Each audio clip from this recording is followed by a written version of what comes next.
Here we are with another set of review questions. All right. Again, these are AI generated based on the release test. Hopefully we'll see some different topics, or at least slightly different from yesterday. All right.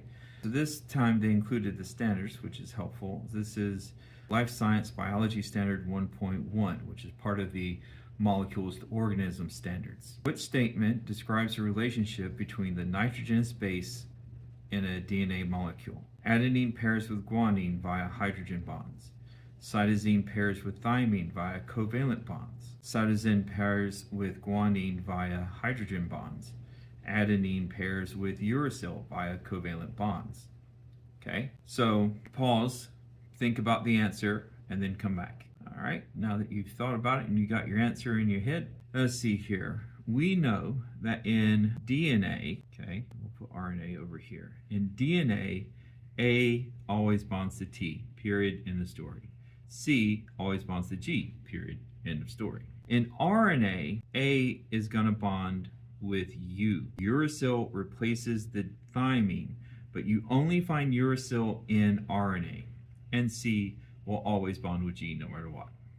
Okay. Now, if adenine pairs with guanine, that is just not a true statement.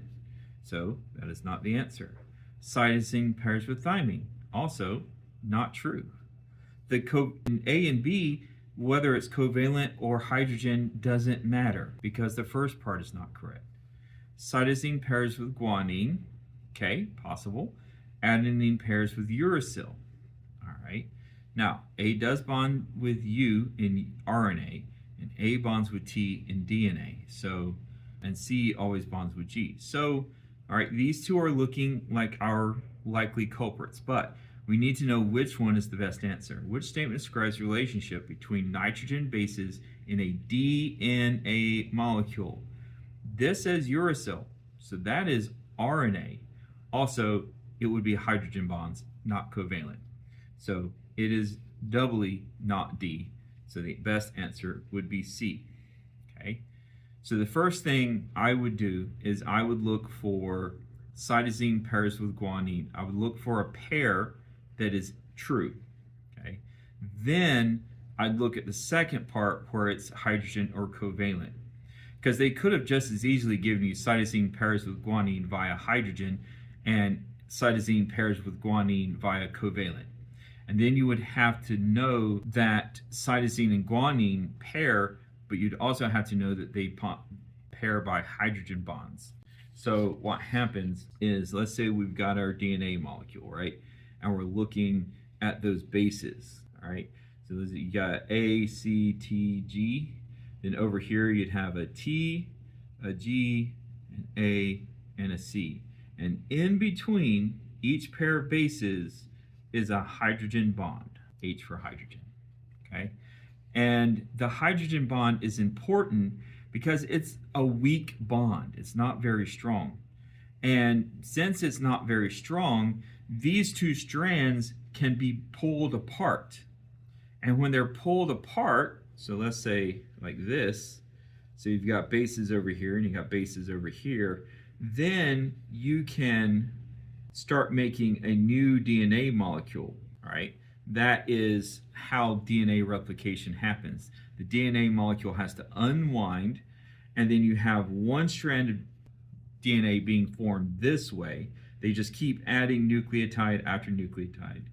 The other strand is actually made this way, okay? And again, you just add nucleotide after nucleotide until you're done. Each new molecule of DNA will have one old strand and one new strand. So this is sometimes called replication.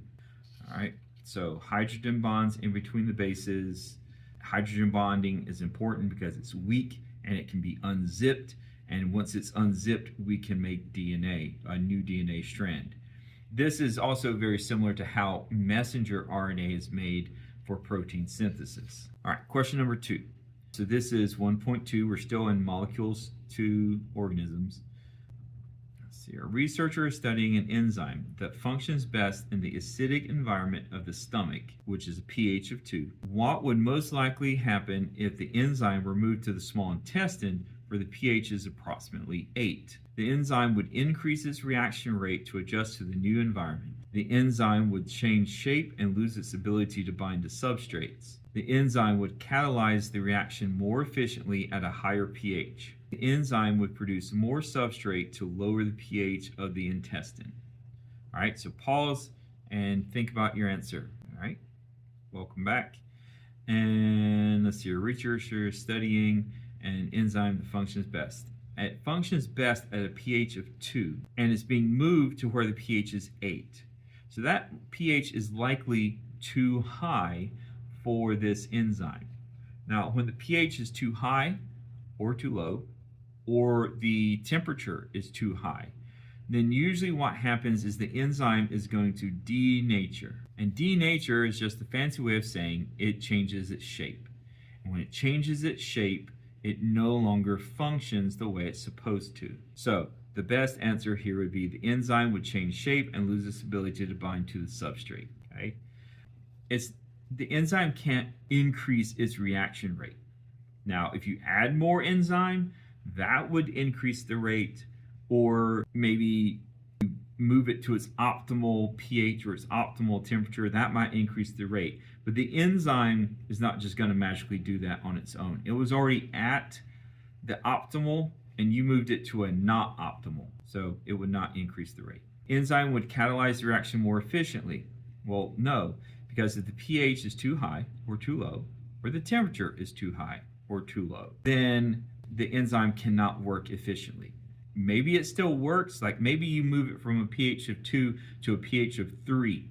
Okay, maybe it still works, but it's not going to work at the optimal or most efficient. Enzyme would produce more substrate.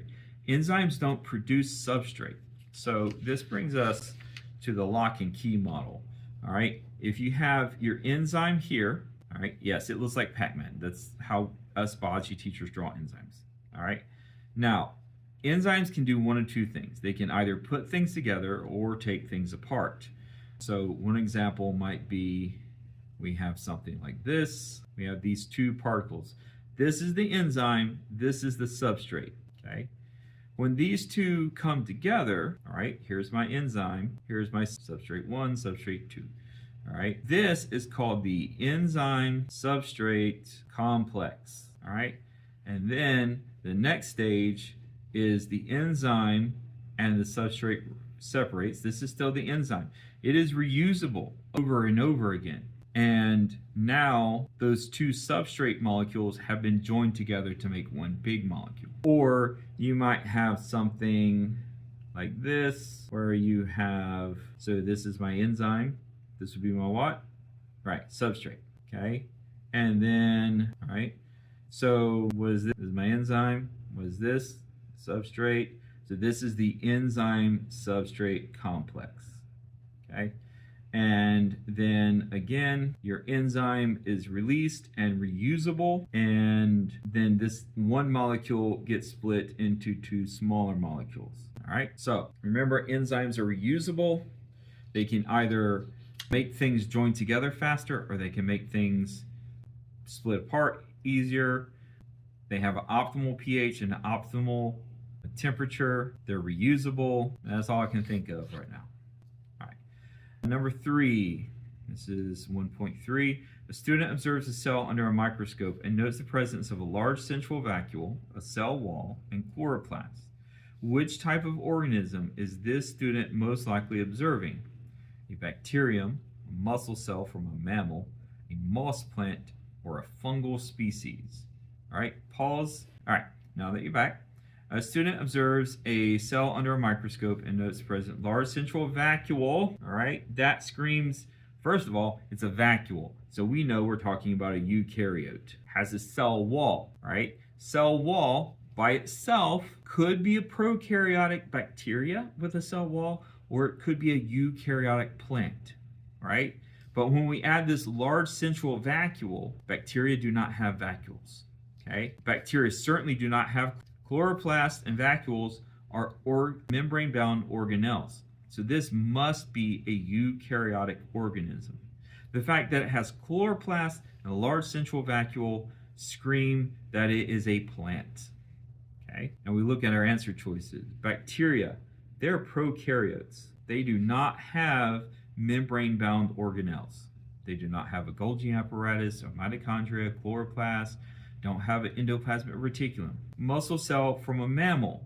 Well, mammals are eukaryotes, but they do not have cell walls. If mammal cells had cell walls, we wouldn't be able to walk. Our muscles wouldn't be able to work because muscle cells have to contract and relax and contract and relax.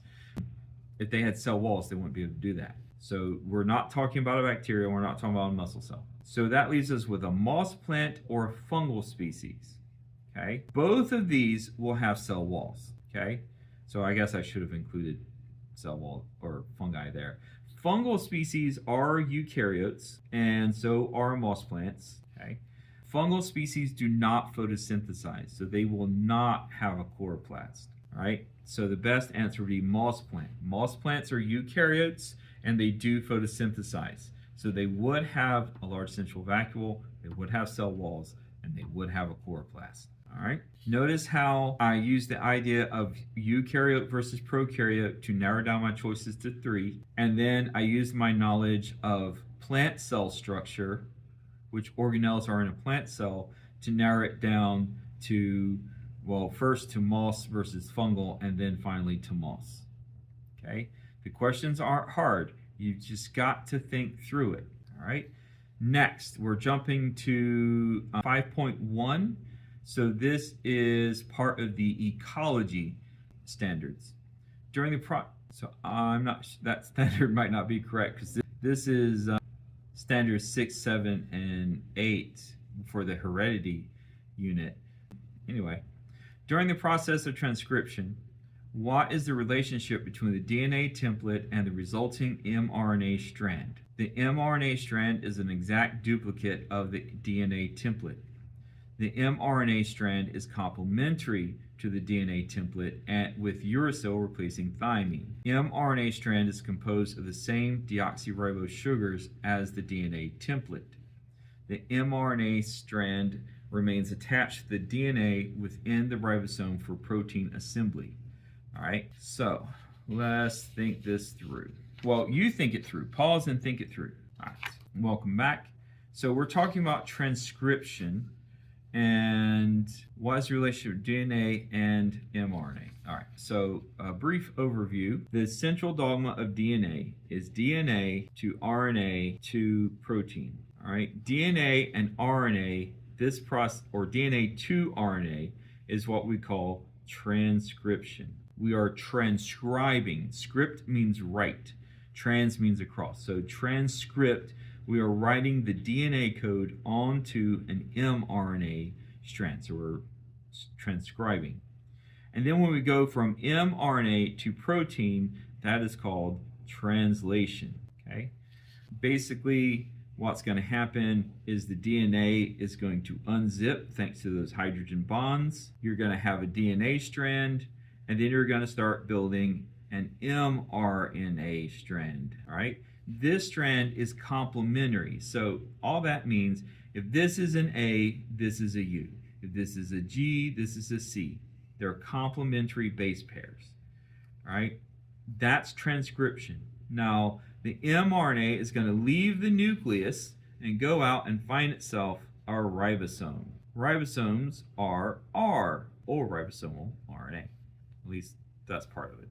And that mRNA strand is going to go through here, and there will be tRNA, and they also have what's called anticodons. So maybe this is AUC, this will be UAG. And each transfer RNA, this is tRNA, brings one amino acid. So this transfer truck, let's think of it as a delivery truck, is going to deliver this amino acid to the ribosome factory so that the ribosome can connect this codon with this anticodon, and slowly is going to build a long chain of amino acids. And that long chain of amino acids is called a polypeptide, and because the bonds in between, those are called peptide bonds. Okay, so there's a lot of peptide bonds. So it's a polypeptide. Another way of saying this is it's a protein. Okay, you made a protein. Now let's go back to the question. mRNA strand is an exact duplicate. It is not, because the RNA has uracil instead of thymine, so it is not an exact copy. The mRNA strand is complementary to the DNA. Yes, it is. With uracil replacing thymine. Yes, it does. The mRNA strand is composed of the same deoxyribose. No. RNA is made of ribose nucleic acid. So the sugar is ribose, not deoxyribose. So it's not C. mRNA strand remains attached to the DNA?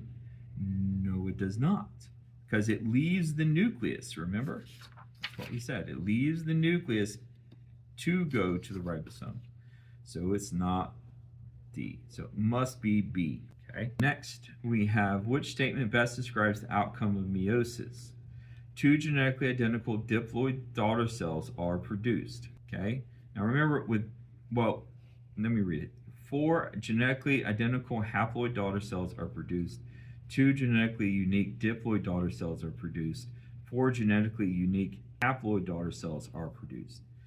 All right. You pause and then we'll come back. All right. Welcome back. So with meiosis, you have one cell that is diploid. This is going to be a gametophyte, a cell that makes gametes.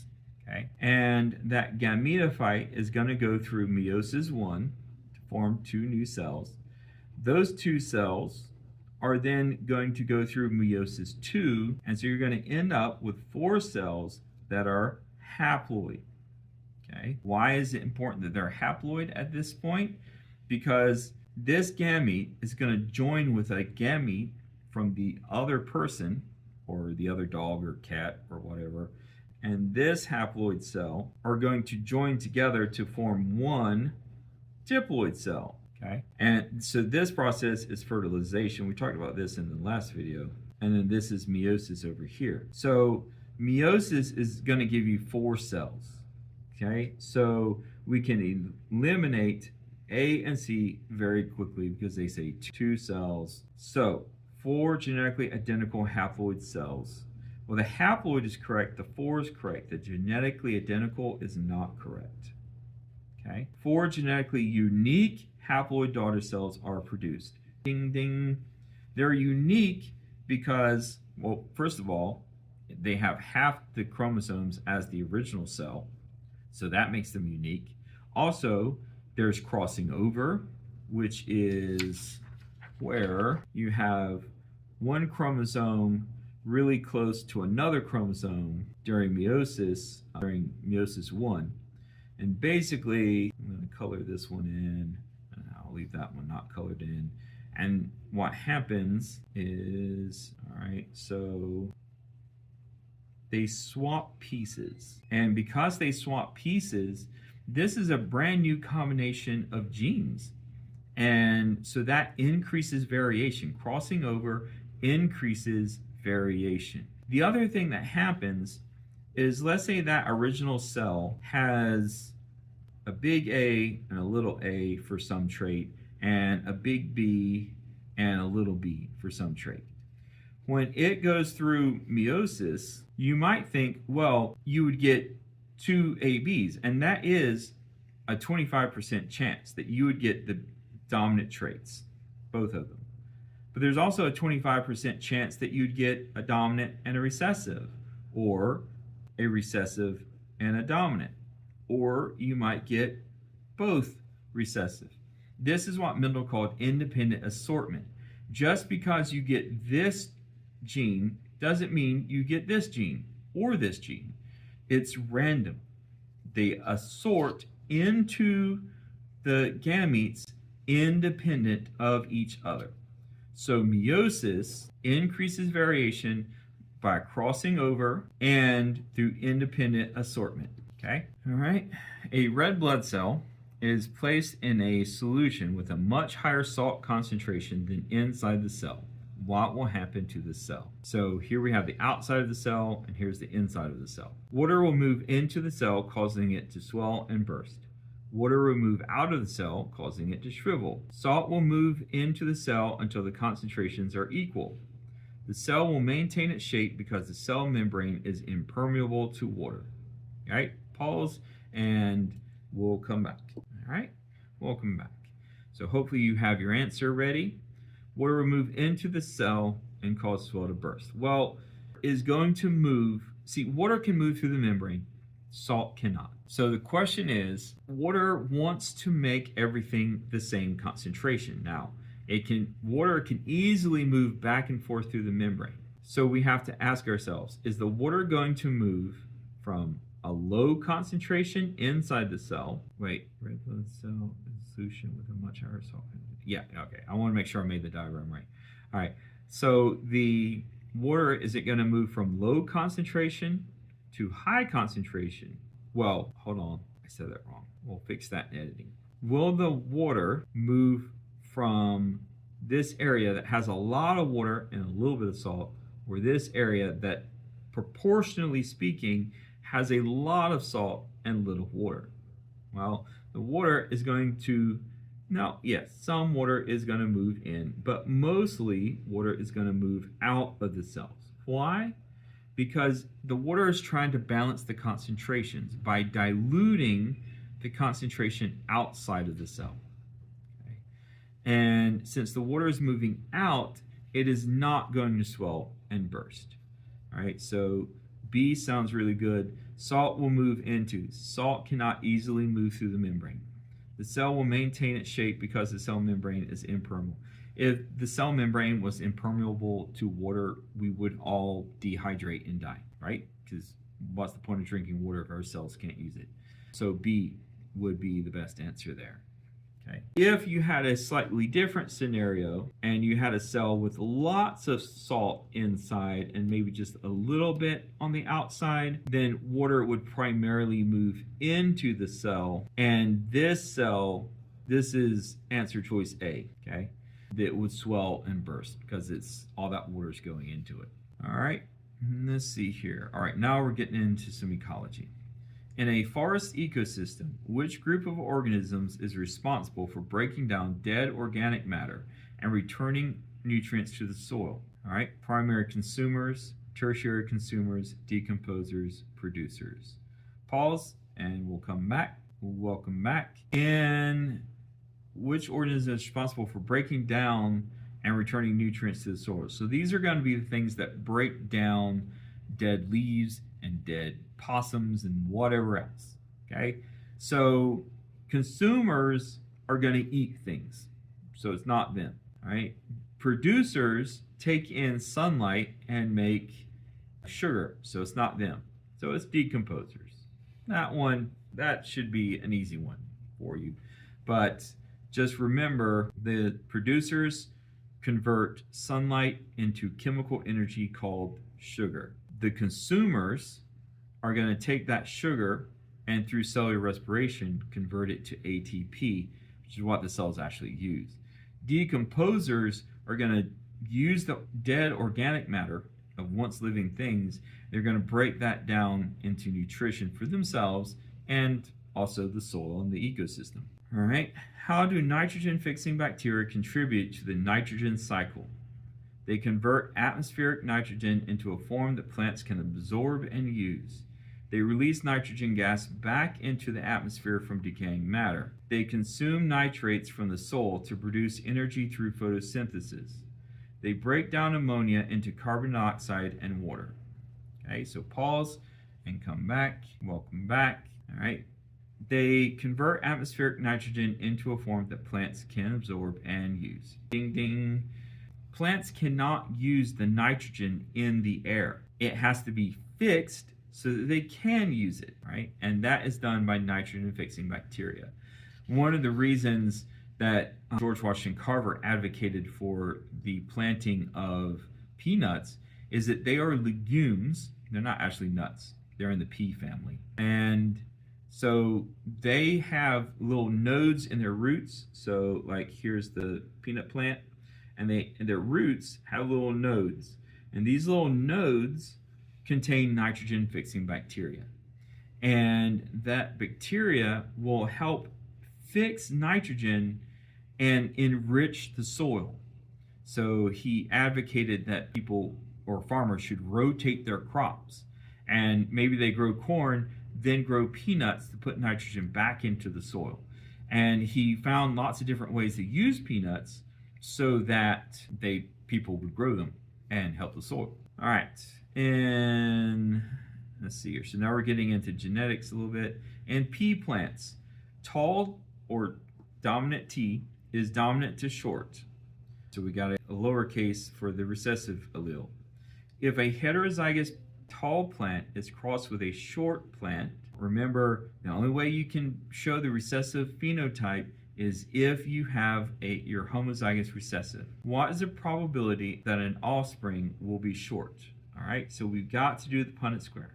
And I know you can do it in your head, and it's just faster that way. Do the Punnett square. Do it. Get your scratch paper and do the Punnett square, okay? Otherwise, you're more likely to mess up and get the question wrong. And this is the easy one to get correct. All right?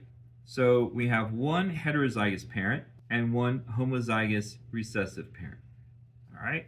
So we bring this allele down, we bring this allele over, and we bring this one over. Okay? And just like I was saying here, how these alleles or genes independently assort, that's what we're illustrating here. These are the 4 possible outcomes from these parents. Okay? And so we look at this, we have 50%. So if we're looking at genotype, 50% that will be heterozygous and 50% that will be homozygous recessive. If we're looking at phenotype, okay, we have 50% that have a dominant gene, so they will be tall. And we have 50% that are homozygous recessive, so they will be short. Okay, so genotype is the genes, phenotype are the physical characteristics. All right, now after doing this, I've forgotten what the question was, so I need to go back and reread the question. If a heterozygous plant is crossed with a short plant, what is the probability that an offspring will be short? Well, 50%. Okay, always go back and read the question, because if you don't, you might misremember it and then you might select the wrong answer. This particular case, it might not have mattered because it's 50-50. But what if it was 75-25? Okay, so you need to make sure you circle the correct answer.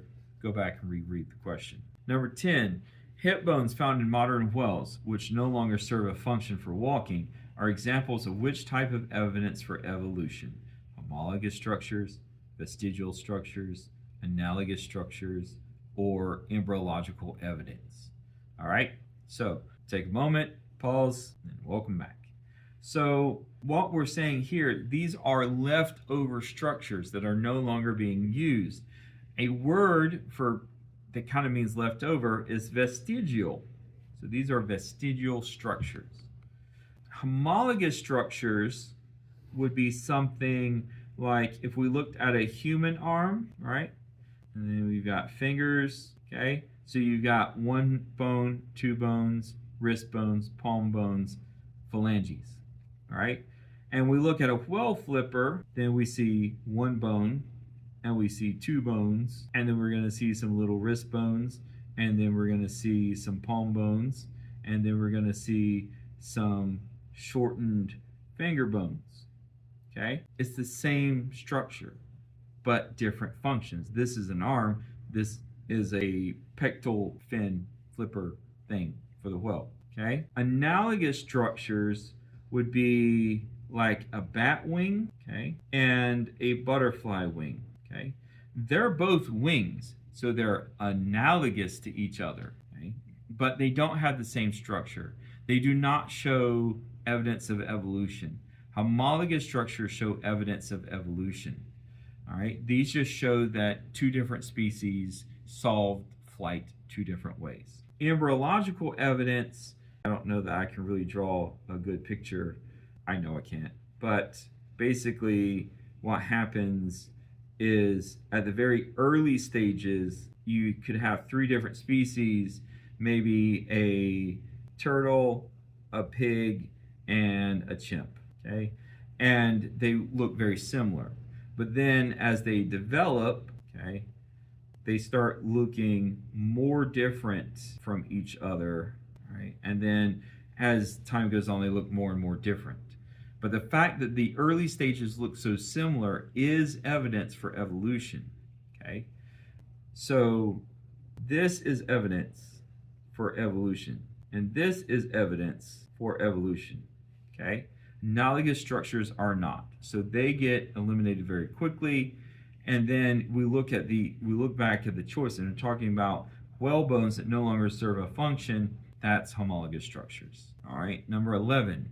Scientists use restriction enzymes in biotechnology primarily to replicate DNA strands during the S phase of the cycle, cut DNA as specific nucleotide sequences to create sticky ends, connect amino acids together to form polypeptide chain, transport mRNA from the nucleus to the cytoplasm.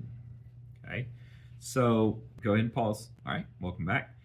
Restriction enzymes cut DNA at very specific places. Each restriction enzyme cuts DNA at a different point. And what this does is, so instead of having a strand of DNA that's like this, with all the little cross the DNA base pairs, you end up with a DNA strand that might look like this, and then the other strand that you cut away might look like this. These are the sticky ends. Okay, so the best answer here is B. Okay, all right. Connect amino acids. Yeah. No. Which condition is a necessary prerequisite for natural selection to occur within a population? All individuals must be genetically identical. There must be an unlimited supply of food and resources. There must be genetic variation among the individuals in the population. The environment must remain perfectly stable for many generations. All right, pause and think about your answer, and welcome back. All right, if all the individuals are genetically identical, then that means environmental change, new diseases, whatever, it's going to kill them all. It's going to wipe them out. All right, so that is not going to help natural selection. There must be an unlimited supply of food and resources. Well, if there's unlimited food and resources, there's no struggle to survive. There's no competition, so there's no natural selection. There must be genetic variation among the individuals in the population. If there is genetic variation, then that means some individuals may survive a plague while others do not. The environment must remain perfectly stable for many generations. Well, again, if the environment is stable, there's not going to be a lot of competition, there's not going to be a lot of change, not going to be a lot of natural selection. So the best answer here is C. The genetic variation is the foundation of natural selection. The introduction of an invasive beetle has led to the death of millions of native trees in a forest. How does this most likely affect the biodiversity of that ecosystem? Okay. Biodiversity increases as a new species moves in to eat the beetles. Maybe not. The question doesn't say anything about a new species eating the beetles. It just says the beetles moved in and they killed millions of trees. Biodiversity decreases as a loss of trees removes habitat for other species. Well, that sounds good. Biodiversity, it doesn't sound good, but it sounds like an answer. Biodiversity stays the same because the beetles only target one type of tree. No, that type of tree was a habitat for other birds, or for birds, maybe other insects, squirrels, all sorts of things. So losing the trees significantly decreases the habitat, and the biodiversity increases because the dead trees provide more nutrients to the soil. Well, they will decay over a very long time, and that will put nutrients in the soil, but that doesn't automatically increase biodiversity. So our best answer is B. All right. We look at number 14. Which equation correctly summarizes the process of photosynthesis? Well, photosynthesis, you're going to have light plus carbon dioxide that the plant takes in plus water produces sugar plus oxygen. All right. So if we look at A, it doesn't involve light at all. It does have energy, but it's producing energy, not using it. So no.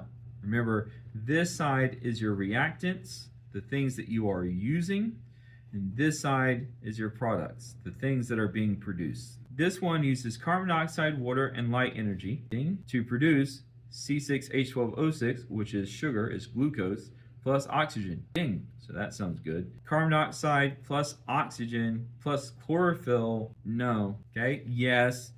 Photosynthesis uses chlorophyll is what absorbs the light, but it's not the chlorophyll in the equation, it's the light the chlorophyll uses. And this is starting with sugar, not ending with sugar. So this is actually cellular respiration.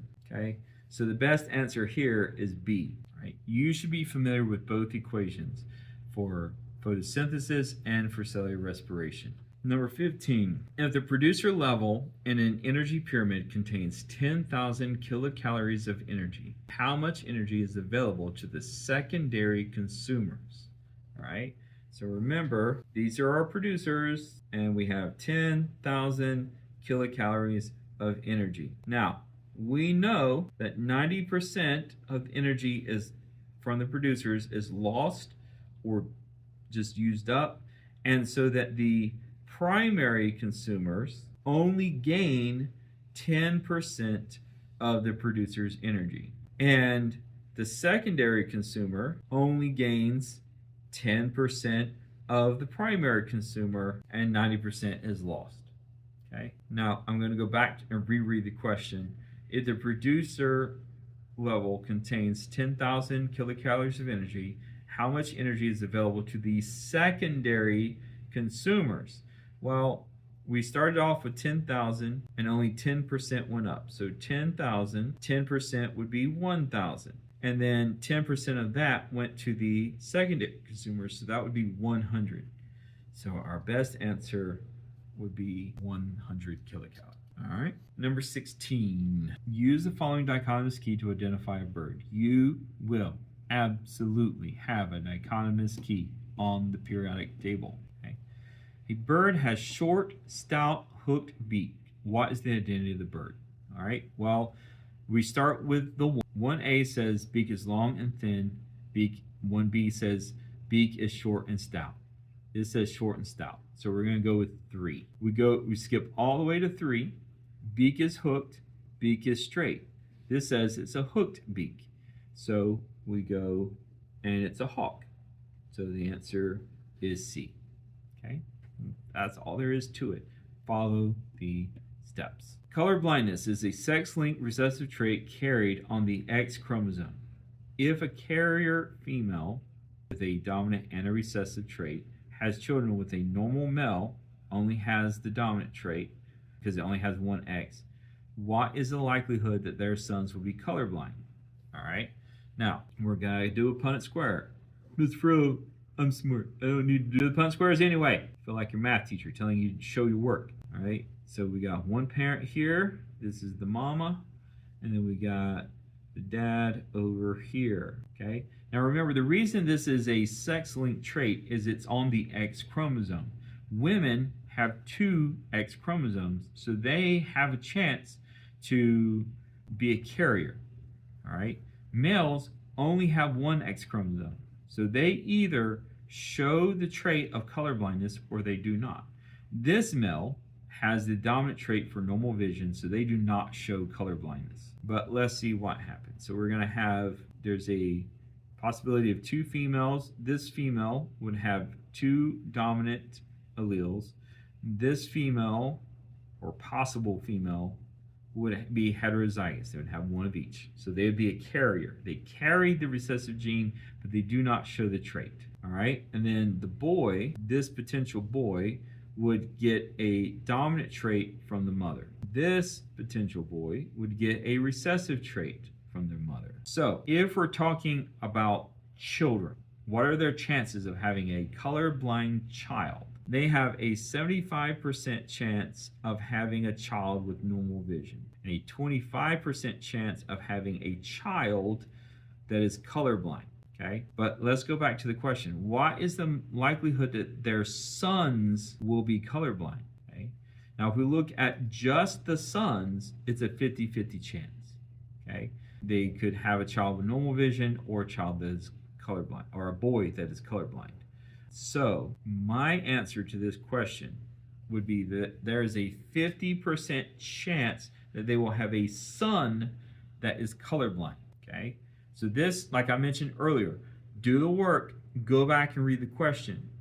Because if you get here, then you might circle 25%, and that would be wrong. There's a 25% chance of a child that is colorblind. But the question is specifically asking, what is the likelihood of a son that is colorblind? All right. A population of deer reaches the maximum number of individuals that its environment can support given the available resources. This number is known as the growth rate, reproductive potential, carrying capacity, succession limit. Pause and think about your answer. All right, welcome back. Population of deer reaches maximum number of individuals the environment can support. That is the carrying capacity. Okay. Reproductive potential would be the total number of offspring that could be produced. Growth rate is how fast, it could be how fast the population grows, or it could be how fast an individual reaches maturity. Number 19, a scientist wants to test the effect of a new fertilizer on plant growth. She gives 10 plants fertilizer and 10 plants only water. All plants receive the same amount of sunlight and are kept at the same temperature. What is the independent variable in this experiment? The amount of sunlight, type of plant, growth of the plants, presence of fertilizer. So, at this point, pause, think about your answer. Welcome back. All right, the dependent variable is the thing that you measure. The independent variable is the thing that you change, okay? So what did the scientist change? Because we want the independent variable. So we need to know what they change. What do they vary from one set of plants to the other? She gives 10 plants fertilizers and the other plants only water. So that is what she changed, whether or not they got fertilizer. Okay? The amount of sunlight was the same, so that is a constant. Type of plant, that is a constant. Growth of the plants, that was measured, so that is the dependent variable. The presence of fertilizer, this is what she changed, so this is the independent variable. Okay? So that is the answer. All right, one more question. You will also see a cladogram, guaranteed, on the EOC. Based on a cladogram, species A and B share a recent common ancestor, while species C branched off much earlier. Which statement is most likely true? All right, so here's A and B. There's their recent common ancestor. Species C branched off here. Okay, so they have been around longer than A and B. Species A is more closely related to species C than species B. No, because these share a more recent common ancestor. So no. Species A and B share more DNA sequences with each other than with species C. This would make sense because they have a more recent common ancestor. Species C evolved from species A. No, species C showed up before species A was even a thing.